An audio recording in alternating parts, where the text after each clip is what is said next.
Bom, e para falar mais sobre esse assunto, nós convidamos o advogado Humberto Valim, que está aqui no estúdio conosco hoje. Boa tarde, doutor. Boa tarde.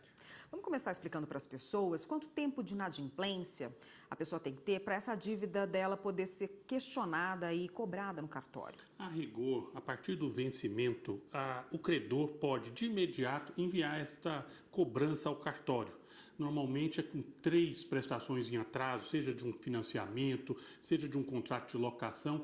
O credor pode encaminhar este título para protesto em cartório. Qualquer dívida pode ser protestada? Sim, em regra, dívidas que sejam formuladas através de um contrato, uma nota promissória, um cheque sem fundo, existindo o compromisso de pagar e não o fazendo, aquela dívida, sim, pode ir a protesto. Como é que a pessoa fica sabendo que a dívida dela foi protestada?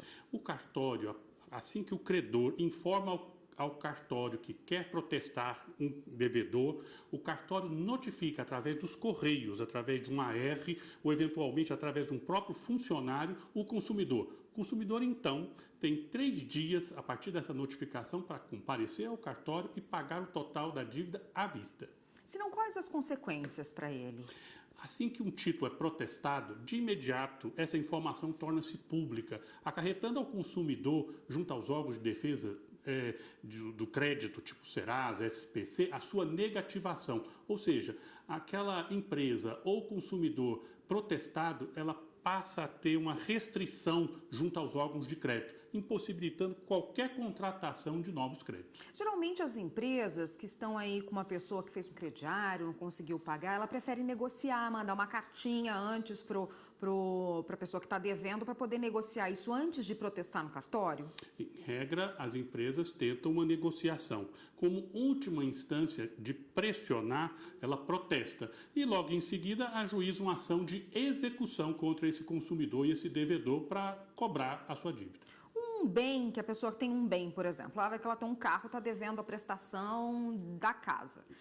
Esse carro pode ser penhorado, pode ser vendido, pode ser usado para pagar a dívida da pessoa? Sim, existem bens que são penhoráveis para pagarem dívidas.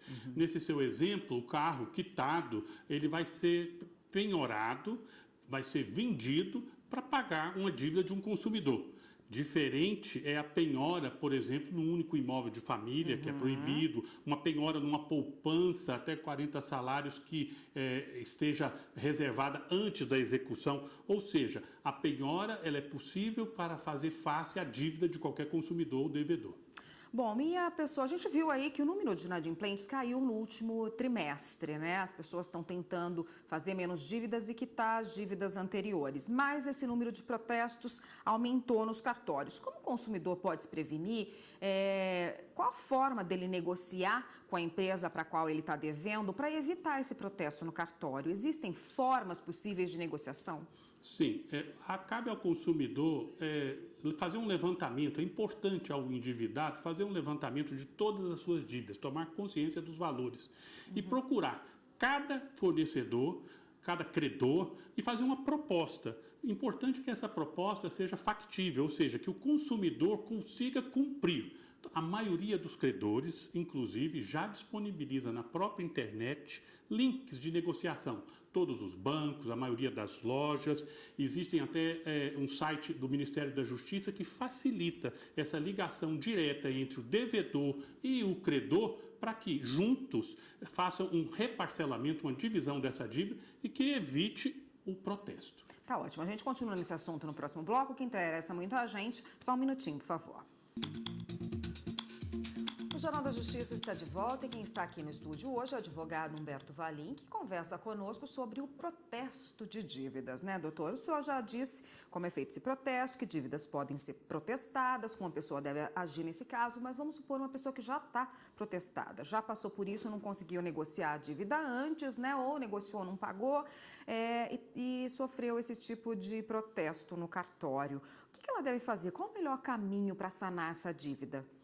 Depois dessa fase onde o consumidor ou a empresa já está protestado, já está negativado, é aconselhável que toda a negociação já não seja mais feita diretamente com o credor. A melhor solução é através da justiça, ou seja, através de um processo ou respondendo uma ação de execução do credor ou até ajuizando uma ação de revisão de contrato. Esse consumidor, essa empresa endividada, pode, na maioria das vezes, através da justiça, numa primeira audiência, inclusive de conciliação, fazer um acordo para quitação, com 2 parâmetros. Primeiro, há um valor justo, um valor da dívida expurgado das abusividades, de excesso de juros e multas.